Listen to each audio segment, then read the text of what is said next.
Let's start with the core difference in how they work. Figma is a web-based tool. This means you can access and edit all of your design files from any computer through a simple web browser. Its biggest strength is real-time collaboration. You and your entire team can be inside the same file at the same time, designing together, leaving comments, and seeing each other's changes live. This browser-first approach is what made it the favorite tool for modern and collaborative design teams. Adobe XD, on the other hand, started as a more traditional desktop application, much like Photoshop or Illustrator. It is a very powerful and fast tool when you are using it on your own computer. Its main advantage has always been its seamless connection with other Adobe Creative Cloud apps.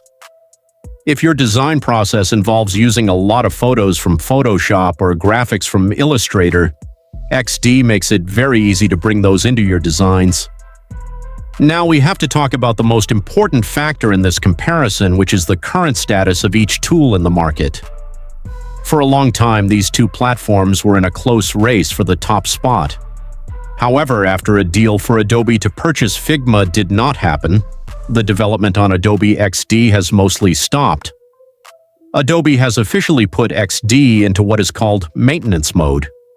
This means that it is not receiving any major new features, and the design industry has largely moved on. Figma, on the other hand, is growing and innovating faster than ever.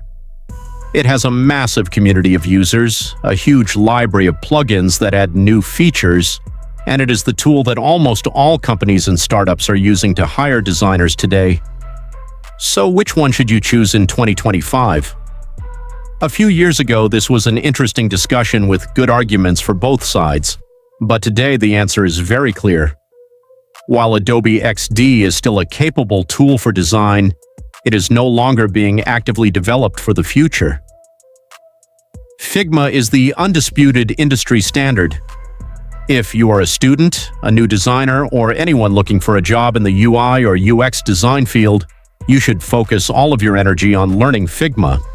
It is the tool that companies are hiring for, it has the largest community for support, and it is where all the exciting new innovation is happening. Alright, that's it for this comparison. I hope this gives you a clear picture of the current situation between Figma and Adobe XD and helps you make a smart choice for your career. Thanks for watching. I'll see you in the next video.